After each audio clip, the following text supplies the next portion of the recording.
참 예수님, 오늘은 8월 1일 성 알폰소 마리아 데 리고리 주교학자 기념일입니다. 만남의 천막에서 무슨 일이 일어나는가 라는 제목으로 강론 말씀을 드리겠습니다.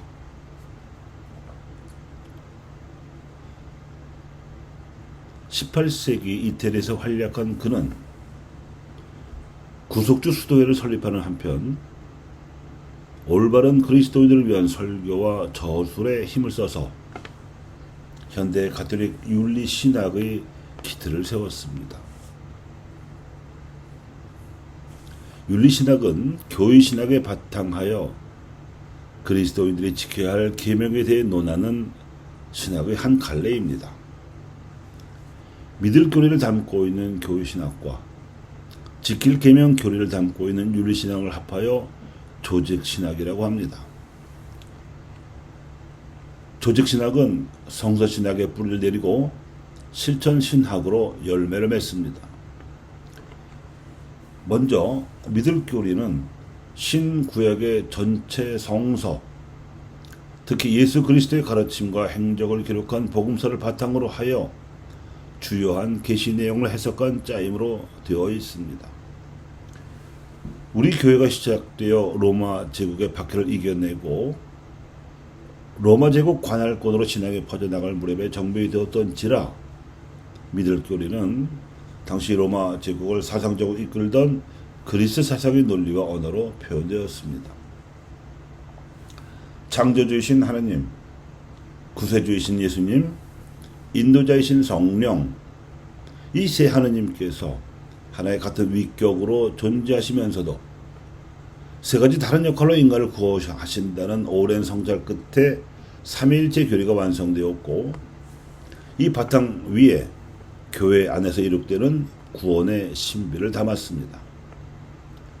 하나이요 거룩하고 보편되며 사도로부터 이어오는 교회가 인간 구원을 위해 삼위일체 하나님께서 마련하신 구원의 방주라는 것, 그리고 그리스도인들은 그 교회 안에서 모든 성인의 통공과 죄의 용서와 육신의 부활과 영원한 삶이라는 구원의 신비를 누린다는 것을 믿음으로 고백합니다. 이렇듯 논리적이고 추상적인 표현으로 성서에 담긴 계시를 짜임새 있게 표현을 하다 보니 매우 중요한 계시 진리가 생략되는 일도 생겨났습니다. 예를 들면 하느님은 사랑이시고 가난한 이들을 우선적으로 선택하여 하느님 나라의 복음을 전해야 하며 그 사랑 실천의 결과에 대하여 죽음 후에 심판을 받아야 한다는 등 세 가지 계시 진리가 빠져버린 것입니다. 왜 니케아 콘스탄티노플 신경이나 사도신경에는 주요 계시들이 빠졌을까요? 아마도 그 이유는 고대 그리스 사상을 도구로 하여 신앙 고백문을 작성하던 그 당시에는 예수님의 신성과 인성이라는 존재의 본질을 밝히고 수호하는 일이 시급하고 또 제일 중요하다고 생각했기 때문일 것입니다. 이에 대해 여러 가지 이단 사상들이 출현하여 진을 빼는 바람에 신성과 인성을 동시에 갖추신 존재로서 예수님을 부각시키는 데까지는 성공을 했는데 그 바람에 다른 계시 진리를 미처 담지 못했습니다.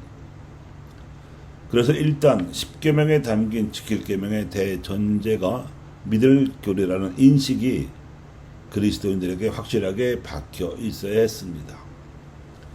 그리고 보완되어야 할 세 가지 사항, 하느님의 사랑이 인간의 존엄성으로 나타나야 하는 것, 가정윤리와 개인윤리와 성윤리뿐만 아니라 가난한 이들을 위한 우선적 선택이 사회윤리로 반영됨으로써 인간 존엄성의 사회 공동선으로 나타나야 하는 것, 그리고 이 두 가지 사항이 인생의 종말에서 잣대가 되어 심판받을 것이므로 각 분야 윤리의 목표로서 확고하게 자리잡게 함으로써 지킬 계명이 사랑의 실천이 되도록 리모델링하는 일도 중요했습니다.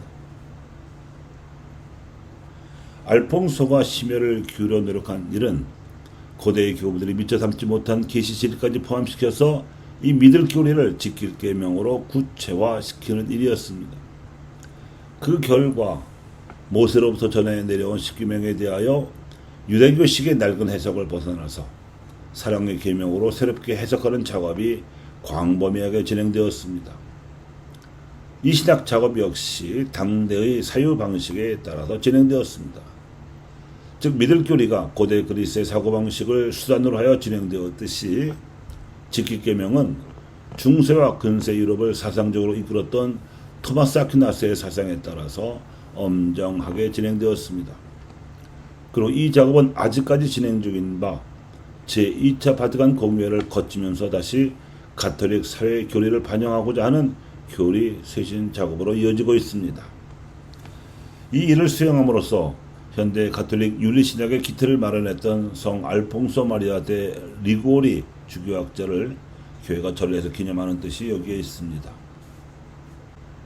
이런 전례 취지에 따라 오늘의 독서와 복음을 종합하자면 이렇습니다. 모세는 만남의 천막에서 하느님을 뵙고 말씀을 들었습니다. 하느님께서는 모세에게 친구처럼 얼굴을 마주대하며 말씀해 주셨습니다. 의인들에게는 천대에 이르기까지 당신의 자애를 베푸시어 당신의 나라를 이룩하게 하실 것이지만 악인들에게는 3대, 4대 이르기까지 죄악을 벌하시어 의인들을 거룩하게 하는 계기로 삼으실 것이라고 말씀하셨습니다. 이것이 세상이라는 만남의 천막에서 이루어지는 하느님의 심판입니다. 지금이 바로 하느님께서 예수 그리스도를 통하여 말씀하시고 또 이 말씀으로 심판하시는 마지막 때이기 때문입니다. 그러니 교우 여러분, 하느님을 따라서 그분의 정의를 실천하시고 엉들 이들에게 공정을 베푸시기 바랍니다. 천대에 이르기까지 하느님의 자비를 입으시게 될 것입니다.